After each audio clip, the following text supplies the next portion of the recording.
So I got to play Wolfenstein for a couple of hours yesterday, and I thought I'd share my first impressions with you guys. It's not technically my first impressions because I played a preview demo several weeks ago, but this is my first impressions of the beginning of the game, playing it on my computer in the environment that I enjoy playing. So in many ways it does still feel like a first impressions.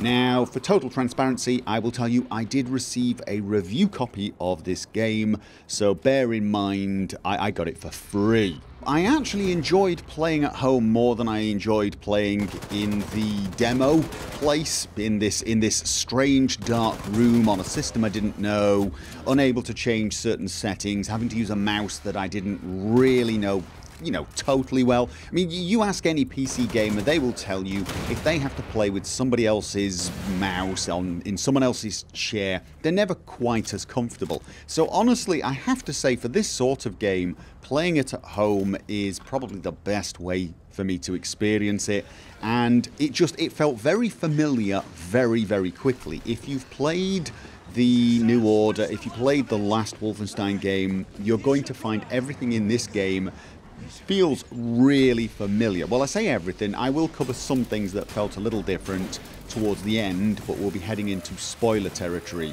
I say spoiler. Stuff you find out within the first few minutes of the game, but hey, you might want a surprise. I had no issues technically whatsoever. The game ran really smoothly on the high settings, and it looked great. The story seems really well done. There is a story, believe it or not, like there was in the last one. It's a little over the top at times. It is somewhat cliched, but it's supposed to be. This is the style of the game, really. And it's actually a very emotional story with very engaging characters. I like the characters I've seen so far. I'm enjoying the cutscenes. And the cutscenes are not too big that they get in the way. They give you the story, they give you reasons to be where you are and reasons to hate the Nazis enough to kill them all non-stop, but it doesn't get in the way of the important thing, which is, of course, killing said Nazis non-stop. Like the last game, you can play stealth, you can play tactical, and you can play a bit gung-ho. I played it on the second most difficult setting, which was Terribility. I would normally play these sort of games on I Am Death Incarnate, which is the toughest difficulty, but I was streaming, so I was talking to the chat, and I didn't want to get too spaced out. To play on that difficulty, normally I would just have to completely focus non-stop and never look away from the screen. I can tell you Terribility was actually fairly well balanced for me in that sort of a situation. I did die a few times, but I always felt that I died because I'd been stupid. I'd done something wrong, I'd not paid attention, or I was just goofing off. You can't goof off at that difficulty.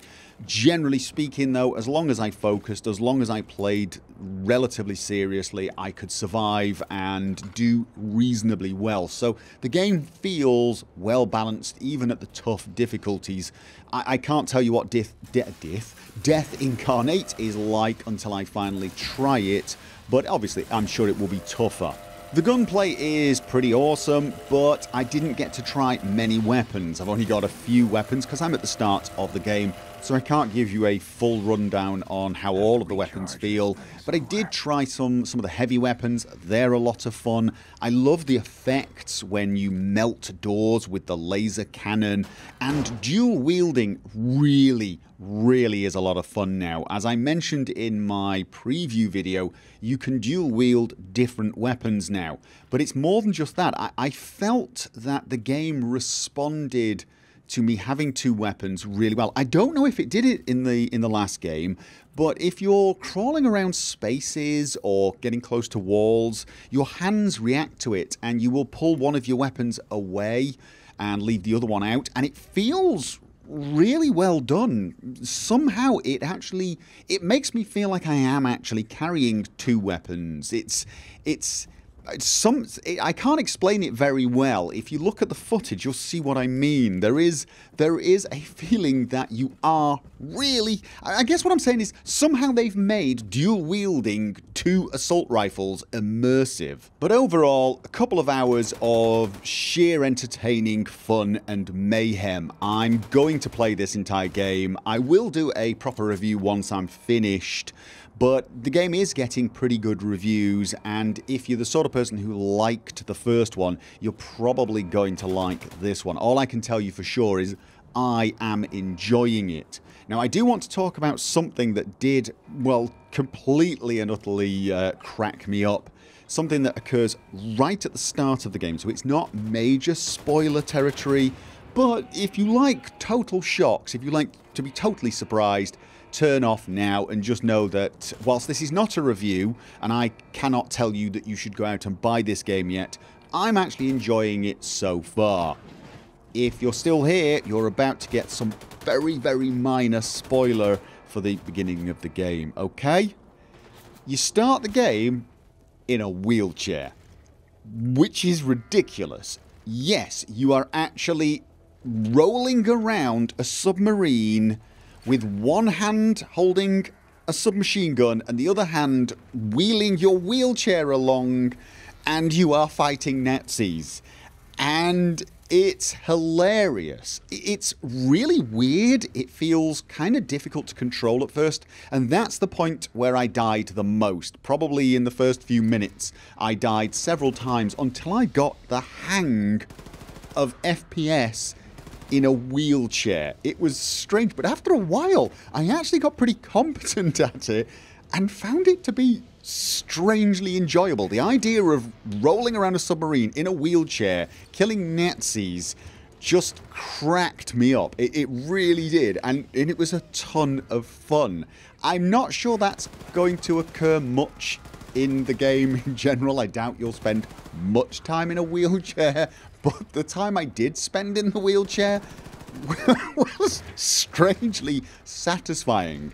I'm almost wishing this game was moddable and somebody would make a mod that forced you to play the entire game in a wheelchair or something. I'm not actually sure it's possible with the maps, but there is something truly hilarious about it. I almost wanted to stay in the wheelchair and have them upgrade the wheelchair. Maybe add jetpacks to the wheelchair or add weapons and blades and things.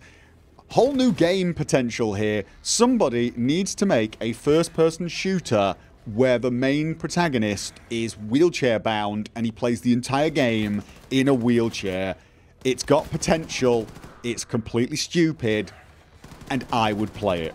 Okay, so there you go. Right, I am going to go off now and actually play a little more Wolfenstein, and as I said, once I finished it, I will give you a proper review.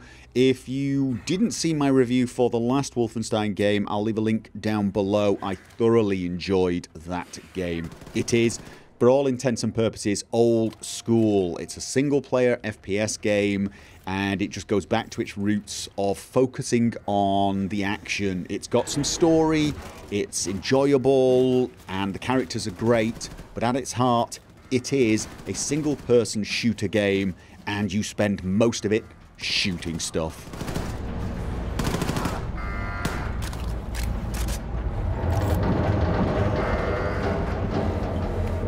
Back in the saddle, old man.